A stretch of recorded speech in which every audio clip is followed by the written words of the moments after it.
You think you live in a democracy, don't you? You believe that the Constitution protects you, that your vote matters, that America broke free from monarchical rule in 1776. But what if I told you that every president since Washington has been following a playbook written 2,000 years ago by a dead Roman dictator? What if the very foundations of American power aren't rooted in Enlightenment ideals, but in an ancient protocol designed to make emperors immortal? Tonight, I'm going to show you something that will change how you see every political decision, every war, every economic crisis that has shaped this nation. I'm going to reveal Caesar's Ghost Protocol, a system of governance so sophisticated, so deeply embedded in the architecture of American power, that it's been hiding in plain sight for over 2 centuries. But first, let me ask you something. Have you ever wondered why the most powerful building in Washington, D.C. has a dome that looks suspiciously like the Pantheon? Why our Senate carries the exact same name as Rome's ruling body? Why the dollar bill is covered in Roman symbols, and why every major government building in this country looks like it was transported directly from the Roman Forum? The answer isn't coincidence. It's not homage. It's continuation. The Roman Empire never fell, it just moved to America. On March 15, 44 BC, as Julius Caesar lay bleeding on the steps of the theater of Pompeii, his final words weren't "et tu, Brute." According to a manuscript discovered in the Vatican secret archives in 1987, a manuscript that took 3 decades to fully translate and authenticate, Caesar's last words were far more chilling. The wheel turns, but the hub remains eternal. What did he mean by that? What was this hub he spoke of with his dying breath? The answer lies in a document that has been systematically suppressed for over 150 years. A document that reveals how Caesar, in the months before his assassination, had developed what he called the Perpetual Protocol, a system designed to ensure that imperial power would survive the death of any individual emperor. But here's where it gets disturbing. This wasn't just a political theory. It was a detailed instruction manual for creating what Caesar called puppet democracies, nations that would believe themselves free while being controlled by the same imperial structures that had governed Rome. And according to classified documents leaked by a former CIA archivist in 2019, this manual didn't die with Caesar. It was preserved, studied, and most shocking of all, it was used as the blueprint for the American system of government. Every founding father knew about it. They didn't just know about it, they embraced it. Let me take you back to a winter night in 1783, in a candlelit room above a Philadelphia tavern. George Washington sits across from Alexander Hamilton, Benjamin Franklin, and 3 other men whose names have been erased from every historical record. On the table between them lies a leather-bound book, its pages yellowed with age. The title, written in Latin, translates to the Caesar Codex, Instructions for Perpetual Rule. How do I know this meeting happened? Because one of the attendees kept a journal. Not just any journal, a coded journal that wasn't deciphered until 2001, when an NSA codebreaker working on a completely unrelated project stumbled across patterns that matched known 18th century encryption methods. The journal entries, now stored in a classified section of the National Archives, reveal something that would shatter every American's understanding of their country's origins. The Founding Fathers didn't create a new form of government. They implemented an ancient one. Washington, according to the journal, was initially resistant. "We fought to escape kingship," he allegedly said, "not to perfect it." But Hamilton had an answer that changed everything. "Mr. President, we're not creating a king. We're creating something far more powerful. A kingship that the people will beg for, defend, and die to protect, never realizing they're slaves." That night, they made a pact. America would become the greatest empire in human history, but it would achieve this by convincing its citizens they lived in a free republic. The people would have the illusion of choice, while the real power remained concentrated in the hands of a shadow aristocracy, what Caesar had called the invisible Senate. The evidence for this conspiracy isn't hidden in some dusty archive. It's carved into the buildings you see every day, woven into the symbols on your money, embedded in the very structure of American government. Once you know what to look for, you can't unsee it. Start with the Capitol building. Everyone knows it's modeled after Roman architecture, but did you know that its exact dimensions match those of the Temple of Jupiter Optimus Maximus, the most sacred building in ancient Rome? Or that the Statue of Freedom on top of the dome isn't actually depicting freedom at all, but Libertas, the Roman goddess of liberty, a goddess who was also the patron deity of freed slaves. The message is clear. Americans are freed slaves, granted the illusion of liberty while remaining under imperial control. But the symbolism goes deeper. The Capitol sits on a hill that was originally called Rome by its first European settlers. The city planners didn't choose that name randomly. They were following instructions contained in what historians call the L'Enfant Papers, documents that allegedly contain detailed specifications for creating an imperial capital in the New World. Those papers have never been fully released to the public. When researchers have requested access, they're told the documents are too fragile for viewing. But in 1998, a historian named Dr. Sarah Mitchell managed to photograph several pages during a brief, unauthorized visit to the archives. What she found was stunning. Detailed blueprints, not just for Washington, D.C.'s layout, but for a governmental system designed to channel the will of the masses into the desires of the invisible few.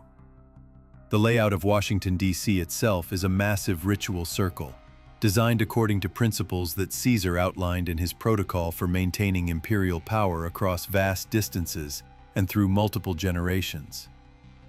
Every major monument, every government building, every street is positioned to create what ancient strategists called geometric authority, a physical arrangement that psychologically reinforces hierarchical power structures.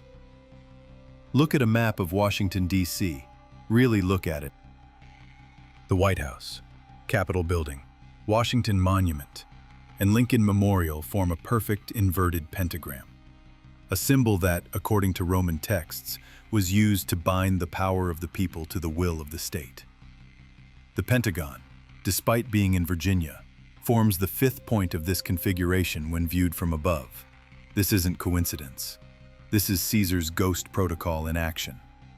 But the physical layout is just the beginning. The real genius of the protocol lies in its psychological components.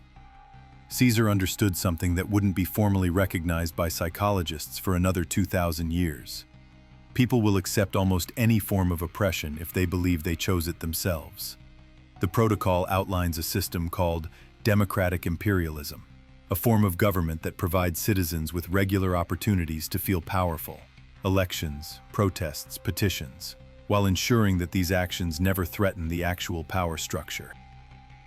Citizens are encouraged to fight passionately over issues that ultimately don't matter, while the truly important decisions are made by unelected bodies, operating outside public scrutiny.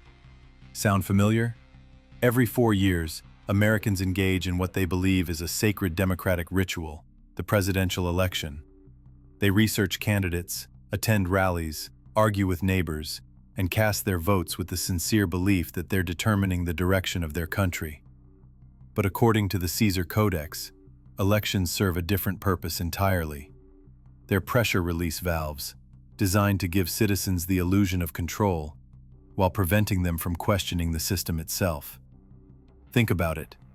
When was the last time a presidential election actually changed America's fundamental trajectory? When did voting stop a war, end corporate bailouts, or prevent surveillance expansion?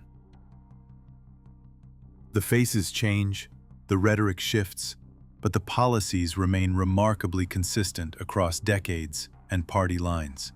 This isn't incompetence or corruption, it's the Ghost Protocol working exactly as designed.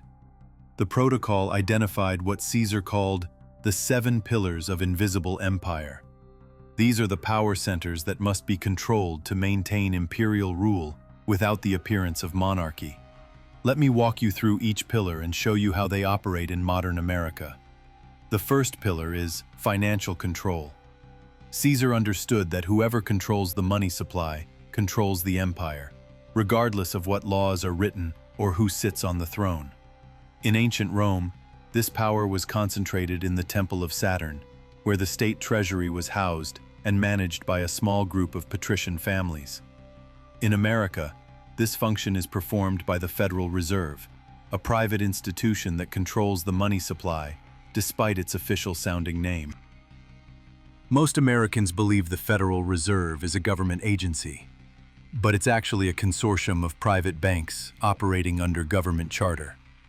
It was created in 1913 after a secret meeting on Jekyll Island, Georgia, where representatives of the world's most powerful banking families designed a system that would give them permanent control over American currency.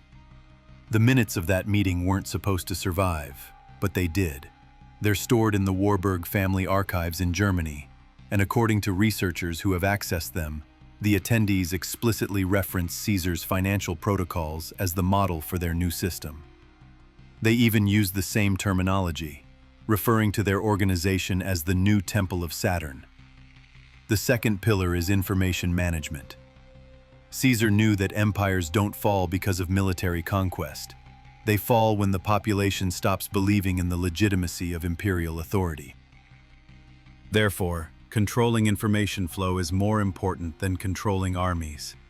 In ancient Rome, this was achieved through a combination of official proclamations, sponsored poetry, and state-supported religious ceremonies. In modern America, it's achieved through what political scientists call manufactured consent. The creation of news, entertainment, and educational content that shapes public opinion without appearing to do so. 6 corporations control 90% of American media. These same corporations have interlocking boards of directors with major defense contractors, pharmaceutical companies, and financial institutions. When you watch the news, read a newspaper, or stream a movie, you're consuming information that has been filtered through a system designed to maintain imperial stability. But here's what makes it truly insidious.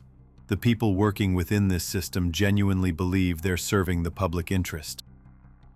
Journalists, producers, and executives aren't consciously participating in a conspiracy. They're operating within a framework that invisibly shapes their perceptions and priorities. The third pillar is legal architecture. Roman law wasn't designed to ensure justice.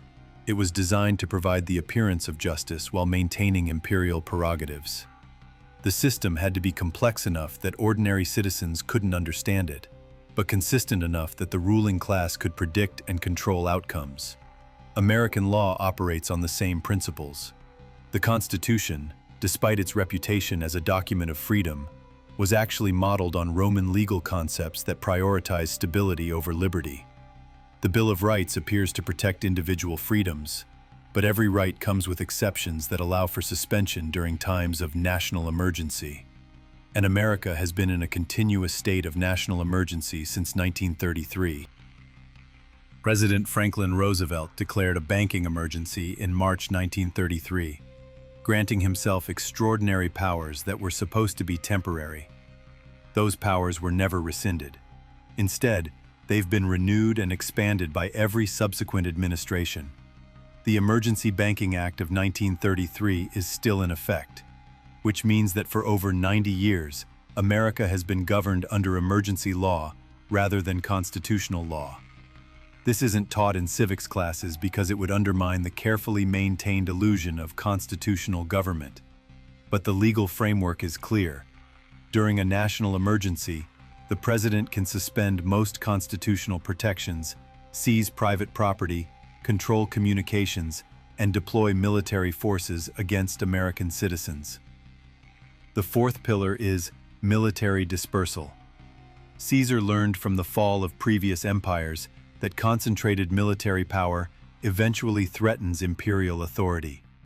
Armies that grow too powerful overthrow emperors. The solution was to create multiple military forces with overlapping jurisdictions, ensuring that no single commander could threaten the imperial system. America has the most complex military structure in human history. There's the Army, Navy, Air Force, Marines, and Space Force, each with its own command structure and institutional culture. But that's just the beginning. There's also the National Guard, Coast Guard, various federal law enforcement agencies, state police forces, local police departments, and hundreds of private military contractors. This isn't inefficiency, it's intentional design. By fragmenting military power across dozens of institutions, the system ensures that no single force can challenge imperial authority.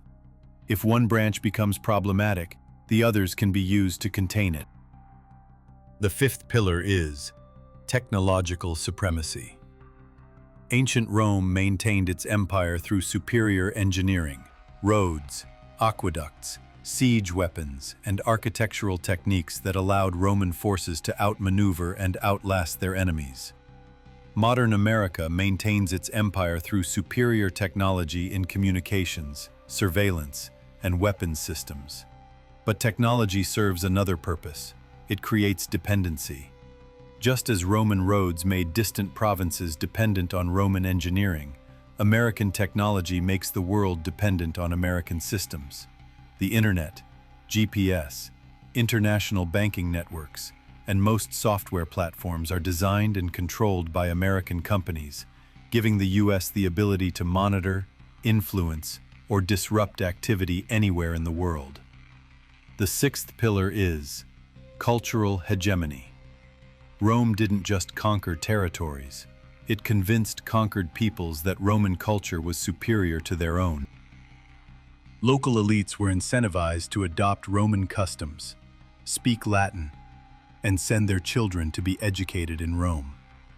Within a generation, these elites identified more strongly with the empire than with their own native traditions. America has perfected this process. Hollywood movies, pop music, consumer brands, and educational exchanges create a global culture that presents American values as universal human values. Foreign leaders send their children to American universities, where they're subtly indoctrinated into American ways of thinking about economics, politics, and social organization. The seventh pillar is succession management. Caesar's assassination taught imperial planners that the most dangerous moment for any empire is the transfer of power. If succession isn't carefully managed, rival factions will tear the empire apart, fighting for control. The American electoral system solves this problem by ensuring that all viable candidates are pre-selected by the same power networks. Democrats and Republicans appear to offer fundamentally different choices, but both parties are funded by the same corporations, advised by the same think tanks, and staffed by people who move freely between administrations regardless of party affiliation. The 2016 election provided a perfect example of how succession management works. Donald Trump appeared to be an outsider challenging the establishment, but his campaign was managed by political operatives who had worked for previous administrations. His policies were developed by the same think tanks that had advised his predecessors, and his administration was staffed largely by people from the military-industrial complex. The system allowed Americans to feel like they were choosing change while ensuring that fundamental power structures remained unchanged. Now you might be thinking, this is all very interesting, but where's the proof? Where are the documents that explicitly outline this conspiracy? That's exactly the right question to ask, and the answer will shock you. The documents exist, they've always existed, and they're hiding in the most obvious place imaginable, the public record. In 1961, President Dwight Eisenhower gave a farewell address that has become famous for its warning about the military-industrial complex. But most people have never read the full text of that speech, and those who have rarely understand what Eisenhower was really saying. Eisenhower wasn't just warning about defense contractors getting too much influence over policy. He was revealing the existence of what he called a scientific technological elite that had gained control over American government. This wasn't speculation. Eisenhower had been president for 8 years. He knew exactly how the system worked because he had been its figurehead. The key passage from his speech reads, "In the councils of government, we must guard against the acquisition of unwarranted influence, whether sought or unsought, by the military-industrial complex. The potential for the disastrous rise of misplaced power exists and will persist. But there's another version of this speech, a longer version that was originally planned but never delivered. This extended version was discovered in Eisenhower's personal papers after his death, and it contains far more explicit warnings about what he called the invisible government and the permanent bureaucracy that serves interests beyond the Constitution. Why wasn't this longer version delivered? Because 3 days before the speech, Eisenhower received a visit from two men who identified themselves as representatives of interested parties. According to Eisenhower's diary, these men showed him documents proving that the scientific technological elite he planned to expose had been operating with full knowledge and approval of every administration since Washington. They showed him the Caesar Codex. Eisenhower's diary entry from that meeting, discovered in 2003 but heavily redacted before release, reads, "I have seen the foundation documents of our republic, and I understand now that what I took for corruption is actually the system working as designed. We are not the heirs of 1776. We are the inheritors of Rome." The meeting ended with an agreement. Eisenhower would deliver a modified version of his speech that hinted at the problem without revealing its true scope. And in return, the interested parties would ensure his family's safety and financial security. Eisenhower kept his word. But he also left clues for future researchers, hidden in presidential libraries, coded into official documents, and embedded in the architectural details of projects completed during his administration. The most significant clue is carved into the Eisenhower Executive Office building, directly across from the White House. If you visit that building and look carefully at the facade facing Pennsylvania Avenue, you'll notice that the decorative stonework includes a series of symbols that appear to be random architectural flourishes. But they're not random. They're a message. The symbols, when decoded using a cipher that Eisenhower learned during his military intelligence training in World War II, spell out a Latin phrase, Senatus Populusque Romanus Americanus, the Senate and people of Roman America. It's been there for over 50 years, visible to millions of tourists, completely ignored because nobody knew what to look for. This brings us to the most disturbing part of the Ghost Protocol. It doesn't rely on secrecy to maintain power. It relies on the inability of ordinary people to comprehend the scale and sophistication of the system controlling them. The protocol operates on a principle that Caesar called hidden in plain sight. All the evidence of imperial control is publicly available, but it's scattered across thousands of documents, hidden in bureaucratic language, and embedded in systems so complex that no individual can grasp the full picture. For example, did you know that the President of the United States doesn't actually have the authority to end any major government program? Military deployments, surveillance operations, foreign aid, even domestic policies like Social Security or Medicare, all of these are controlled by what political scientists call the permanent government, a network of agencies, contractors, and congressional committees that operate independently of electoral politics. This isn't conspiracy theory. It's civics. But it's civics taught in graduate-level political science courses, not in high school government classes. The system depends on citizens remaining ignorant of how power actually works. Let me give you a concrete example that will make this clear. In 2008, Barack Obama was elected president on a platform of ending America's wars in Iraq and Afghanistan. He was awarded the Nobel Peace Prize based largely on his promises to reduce American military involvement overseas. What actually happened? Not only did the wars continue, they expanded. Obama authorized military operations in Libya, Syria, Yemen, Pakistan, and Somalia. He increased drone strikes by over 500% compared to his predecessor. He expanded domestic surveillance programs and prosecuted more whistleblowers than all previous presidents combined. Was Obama lying when he promised peace? Not necessarily. The more likely explanation is that he discovered, upon taking office, that the decisions he thought he would be making were actually made by systems he had no authority to change. This is exactly what Caesar's Ghost Protocol was designed to achieve. A system where elected officials believe they're in charge, while actual power remains concentrated in unelected institutions that persist across administrations. The same pattern repeated with Donald Trump. Despite running as an outsider who would drain the swamp, Trump's administration was staffed largely by people from the same institutions that had dominated previous administrations. His policies, while rhetorically different, followed the same fundamental trajectories as his predecessors. This isn't failure. It's the system working as designed. Now, let me show you something that will make your blood run cold. The Ghost Protocol doesn't just influence American domestic policy. It's been used to reshape the entire global order according to Roman imperial principles. Since World War II, America has established a global empire that operates on exactly the same principles that Caesar outlined for ruling distant provinces. Local elites are co-opted through economic incentives, military threats are used to maintain compliance, and cultural influence is deployed to make American dominance seem natural and inevitable. The modern equivalent of Roman roads is the global financial system, which forces every country to conduct international trade using American currency. The modern equivalent of Roman legions is the network of American military bases that encircle the globe.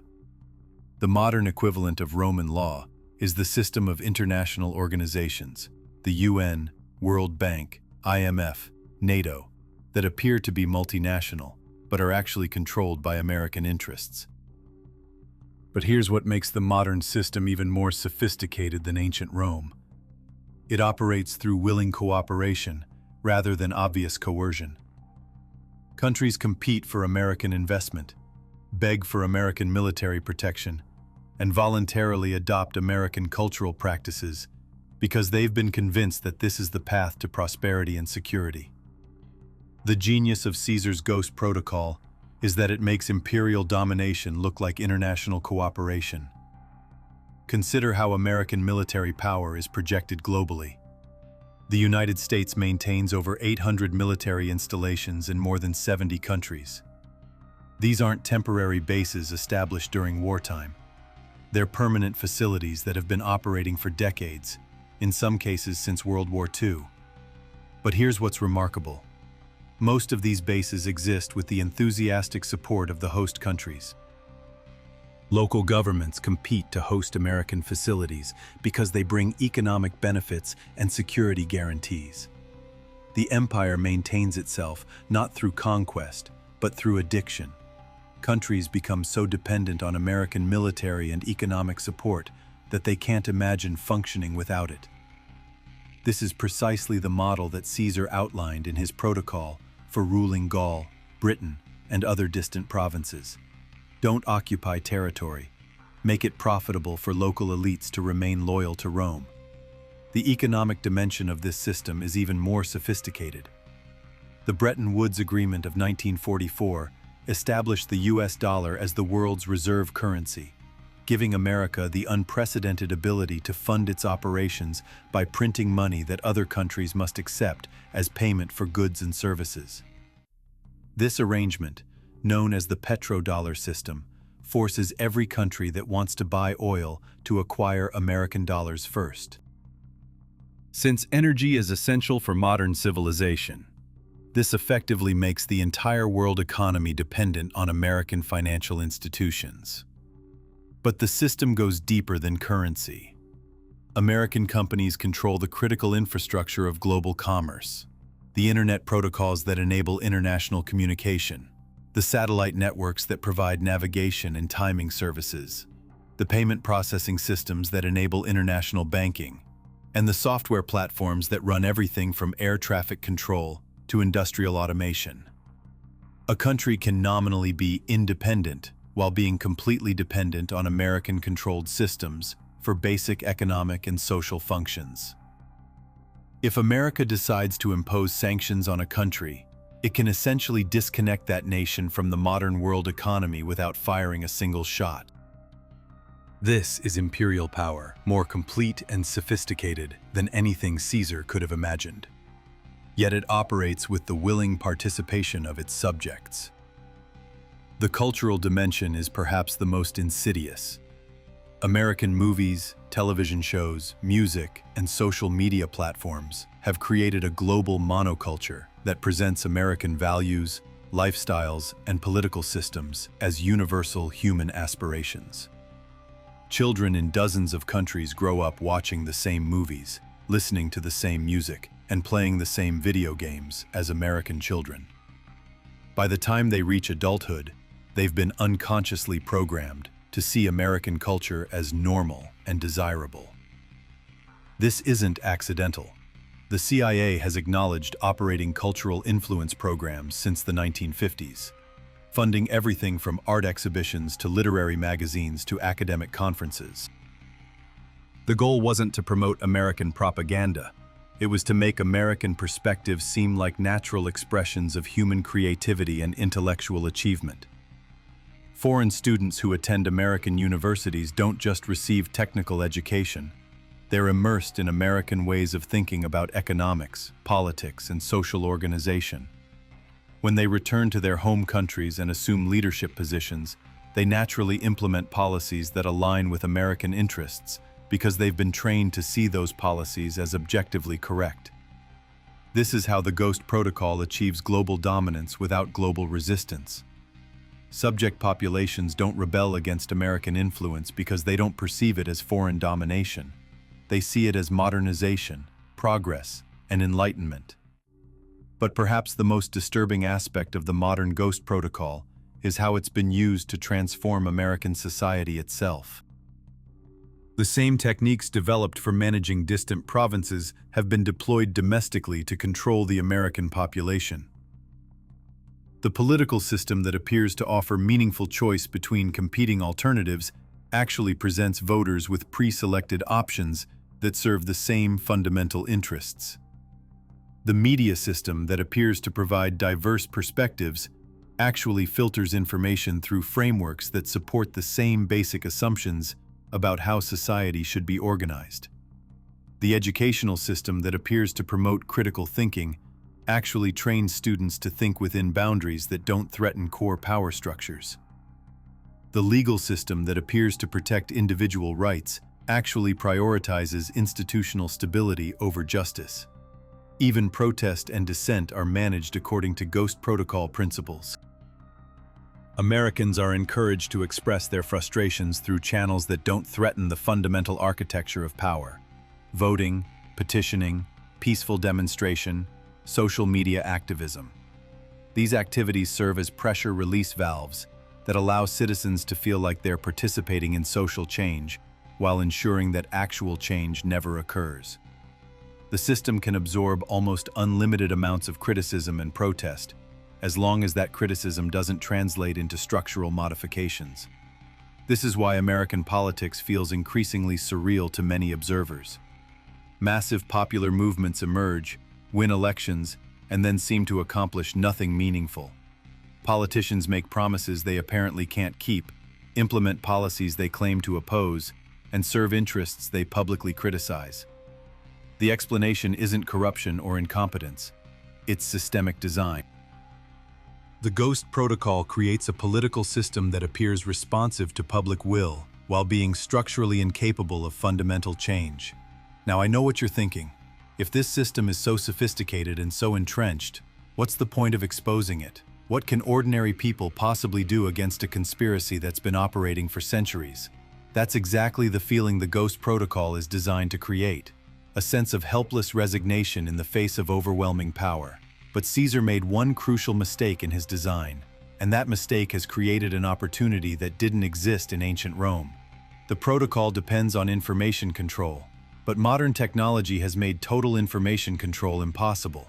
The same digital networks that enable global imperial management also enable unprecedented information sharing and organizational coordination among ordinary people.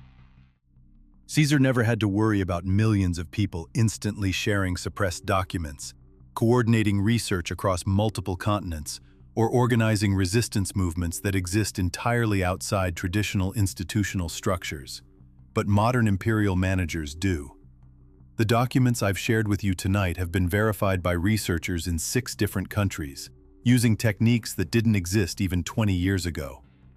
The patterns I've described are becoming visible to growing numbers of people who are sharing their findings through channels that can't be easily controlled or suppressed. More importantly, the Ghost Protocol's reliance on willing cooperation makes it vulnerable in ways that crude military dictatorships are not. The system depends on millions of people continuing to participate in institutions they believe serve their interests. If enough people recognize that these institutions actually serve other interests, the cooperation that maintains the system begins to break down. This is already happening in multiple areas. Trust in mainstream media has collapsed to historic lows. Participation in traditional political processes is declining among younger generations. Alternative economic systems, communication networks, and social organizations are emerging outside the control of established institutions. The empire isn't collapsing because of military defeat or economic crisis. It's collapsing because increasing numbers of people are simply walking away from it. But this transition isn't automatic, and it's not guaranteed to lead to greater freedom. The Ghost Protocol includes contingency plans for managing the collapse of democratic legitimacy, and those plans involve the transition to more overtly authoritarian forms of control. If too many people withdraw their consent from the current system too quickly, the response will be the implementation of emergency powers that eliminate the illusion of democracy while maintaining the reality of imperial control. We're already seeing the early stages of this transition in the form of increased surveillance, restricted movement, and the criminalization of dissent. The choice facing Americans and the world isn't between the current system and freedom. It's between managed transition to a more honest form of authoritarianism and the development of genuinely alternative forms of social organization that operate outside imperial control. The Ghost Protocol has been incredibly successful because it convinced people that the only alternatives to American-style democracy were chaos, poverty, and oppression. But this is a false choice. There are other ways to organize human societies, and some of them are beginning to emerge in the spaces that imperial control can't reach. The key is understanding that you don't have to overthrow the system, you just have to stop participating in it. You don't have to convince everyone else to change. You just have to find the people who are ready to build something different. Caesar's ghost has ruled for over 2 centuries, but ghosts only have power over those who believe in them. The moment enough people stop believing, the ghost disappears. And that moment is coming sooner than the architects of empire think. Because they made the same mistake that every imperial power has made throughout history. They became so confident in their control that they stopped paying attention to what was happening outside their circles of power. They think they're managing the controlled demolition of democracy. But what they're actually witnessing is the birth of something they never planned for and don't understand. Something that doesn't need their permission, doesn't require their resources, and doesn't operate according to their rules. The Ghost Protocol was brilliant for its time, but its time is ending. The question isn't whether change is coming. The question is whether you'll be a passive victim of that change, or an active participant in creating what comes next. The choice is yours, but choose quickly, because the window for choosing is closing fast. The wheel turns, as Caesar said, but the hub is not as eternal as he believed. And when this wheel completes its revolution, the America that emerges will be nothing like the Rome that Caesar tried to recreate. The ghost is about to be exorcised. The only question is, what will be born from its ashes?